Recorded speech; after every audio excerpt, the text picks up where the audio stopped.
கூத்தாண்டவர் கோவில் திருவிழாவும் உலகத்தில் இருக்கக்கூடிய 72 ஜெண்டர்ஸ்.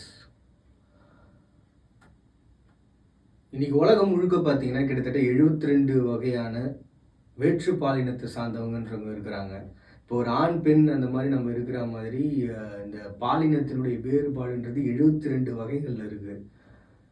இப்போ இந்த கூத்தாண்டவர் கோவில் திருவிழா அப்படின்றது பார்த்தீங்கன்னா இப்போ ரீசெண்டாக இந்த மே 1ஆம் தேதி வரைக்கும் நடந்துகிட்டு இருக்கு. இந்த கூத்தாண்டவர் கோவிலுடைய திருவிழாவை எடுத்துக்கிட்டோம் அப்படின்னா நம்ம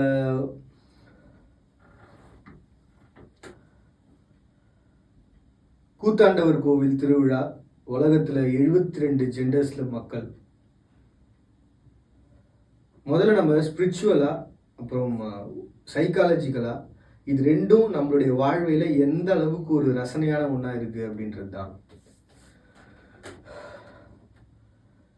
இப்போ நம்ம கூத்தாண்டவர் கோவில் திருவிழாவும் உலகத்தில் இருக்கக்கூடிய 72 ஜெண்டர்ஸை பற்றி நம்ம பேச போகிறோம்.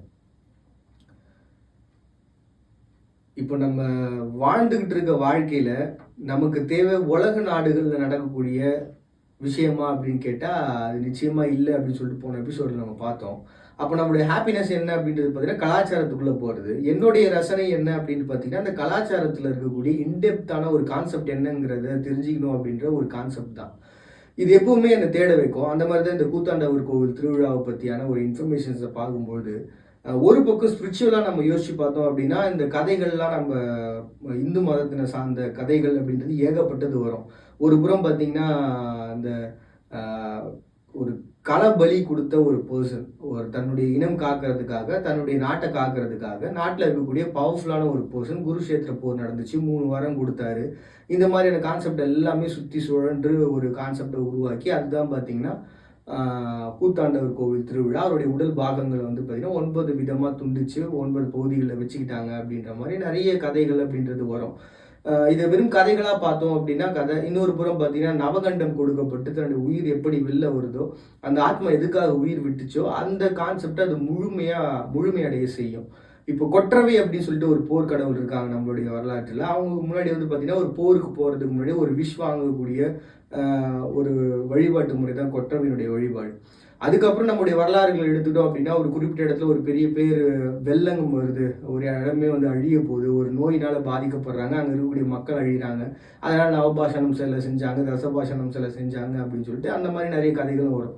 அதாவது கான்செப்ட் என்ன அப்படின்னு நம்ம முழுமையாக பார்த்தோம் அப்படின்னா ஒரு இடத்த காப்பாற்றுறதுக்காக அந்த நாட்டில் இருக்கக்கூடிய பலம் பொருந்திய ஒருத்தர் தன்னுடைய உயிரை அவரே விட்டுட்டு நான் இதுக்காக உயிர் விடுறேன் அப்படின்னு சொல்லிட்டு நவகண்டம் கொடுத்துப்பாங்க. இப்போ ஒரு ஹலால் அப்படின்னு சொல்லிட்டு நம்ம பார்த்தோம்னு வச்சுங்களேன். இப்போ ஒரு கடைகள்லாம் போனோம் அப்படின்னா இஸ்லாமியர்களுடைய கடையில் ஹலால்னு சொல்லிட்டு போட்டிருப்பாங்க.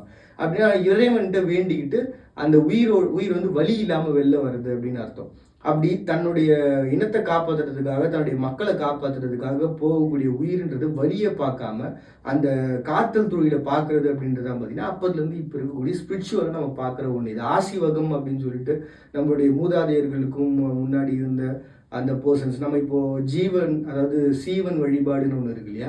இந்த ஜீவன் வழிபாடுனுடைய எல்லா அம்சங்களும் எங்கே போய் கனெக்ட் ஆகும் அப்படின்னு பார்த்தீங்கன்னா ஒரு ஆன்ம வழிபாடு. நமக்கு முன்னாடி ஒருத்தவங்க வாழ்ந்தாங்க, நம்மளை காத்தாங்க, அவங்களை தொடர்ந்து இப்போவும் நம்ம வழிபட அவங்க மூலமாக நமக்கு ஒரு நல்லது நடக்கும் அப்படின்றது தான் பார்த்தீங்கன்னா இந்த டோட்டலான எல்லா கான்செப்டாகவும் இருக்குது. இது ஸ்பிரிச்சுவலாக நம்ம பார்த்தாலும் பயங்கர ஸ்ட்ராங்கான ஒரு விஷயம்தான்.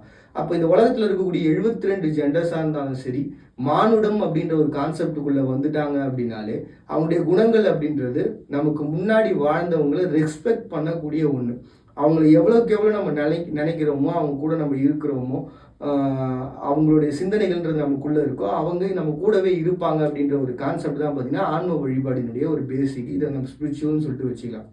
சைக்காலஜிக்கலாக நம்ம பார்த்தோம் அப்படின்னா நமக்காக எதையும் செய்கிற ஒரு பர்சன் நம்ம கூட இருந்தாங்கன்னா நம்ம எதை வேணால் செய்வோம், எப்படிப்பட்ட ஒரு வெற்றியை வேணால் அடையலாம். அதாவது இந்த தம்பி உடையான் படைக்கு அஞ்சான், அப்புறம் ஃப்ரெண்டு இருந்தாலும் போதும் என்ன வேணால் பண்ணிடலாம். இது எல்லாமே வந்து பார்த்திங்கன்னா நம்ம சைக்காலஜிக்கலாக நம்ம சுற்றி இருக்கக்கூடிய ஒரு காதல் இருந்தால் பொண்டாட்டி இருந்தால் ஒரு வாழ்க்கை கிடச்சிரும், இல்லாட்டி நமக்கு தேவையான பணம் இருந்தால் ஒரு வாழ்க்கை கிடச்சிரும். இப்படி ஒவ்வொருத்தருக்கும் ஒவ்வொரு வாழ்வியலில் ஒவ்வொரு கான்செப்ட் இருக்கும். ஸோ அப்படி ஒரு தேவை அடிப்படையில் நம்ம வச்சு பார்த்தோம்னா கூட இந்த ஆன்ம வழிபாடு அப்படிங்கிறது நமக்காக உயிர் விட்டவங்க நம்ம கூட இருக்கிறாங்க. அப்போ நமக்கு ஒரு பிளெஸிங்கிறது எப்பவுமே இருந்துகிட்டே இருக்குது அப்படின்னு சைக்காலஜிக்கலாக நம்ம யோசிச்சாலும் நமக்கு ஒரு ஸ்பெஷலான பர்சன்ஸ் மூலமாக அவங்க இருக்கிறாங்க, அவங்க இருந்தாங்கன்னா நம்ம ஹாப்பியாக இருக்கோம்ப்பா. நல்ல வேலை வாழ்க்கையில் ஏதோ அந்த ஒரு பர்சனாக நமக்கு கிடைச்சாங்க. ஒரு ஃப்ரெண்டாவோ, ஒரு காதலியாவோ, இல்லாட்டி ஒரு பொண்டாட்டியாவோ, இல்லாட்டி ஒரு மாமன் மச்சான் சொந்தக்காரங்களாவோ இருக்கிறாங்க அப்படின்னு சைக்காலஜிக்கலாக நம்ம யோசிச்சு பார்த்தாலும் வந்து அது ஒரு ஹாப்பினஸ் தான்.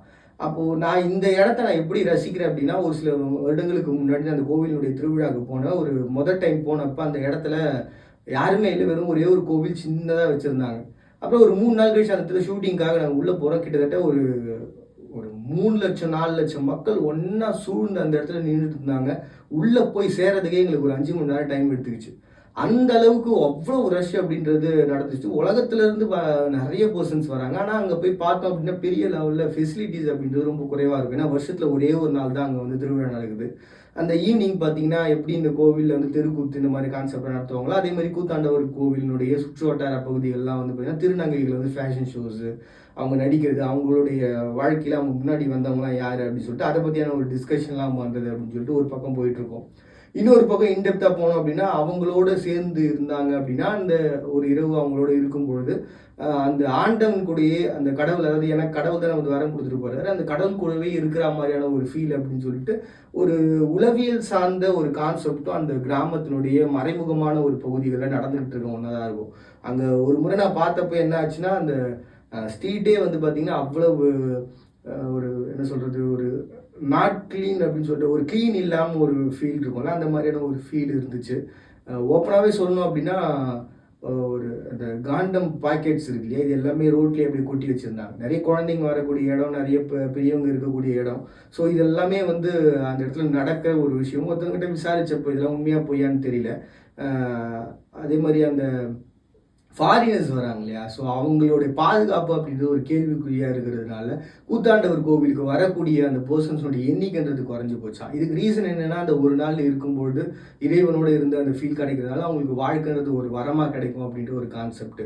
ஸோ இப்படி நெகட்டிவாக வந்து ஒரு விஷயங்கள் எல்லாமே அதில் இருக்க தான் செய்யுது. இதனால் ஒரு பாதிப்புன்றதை அவங்க சந்திச்சுட்டு இருக்காங்கன்றத சொல்லணுன்றது தான் இதனுடைய கூற்றை தவிர்த்து இப்படி க்ளீன் இல்லாமல் இருக்கிறாங்கன்னு சொல்கிற அந்த ஒரு கான்செப்டுக்காக இதை சொல்லலை. இந்த மாதிரி சில விஷயங்கள் இருந்தால் அது மாறணும் அப்படின்றது தான் என்னுடைய ஆசை. அதனால தான் இதை சொன்னது. அண்டு இன்னொரு விஷயம் என்னன்னு பார்த்தீங்கன்னா எல்லாருடைய வாழ்க்கைக்கும் தேவை அப்படின்றது சம்திங் ஏதோ ஒன்று தான்.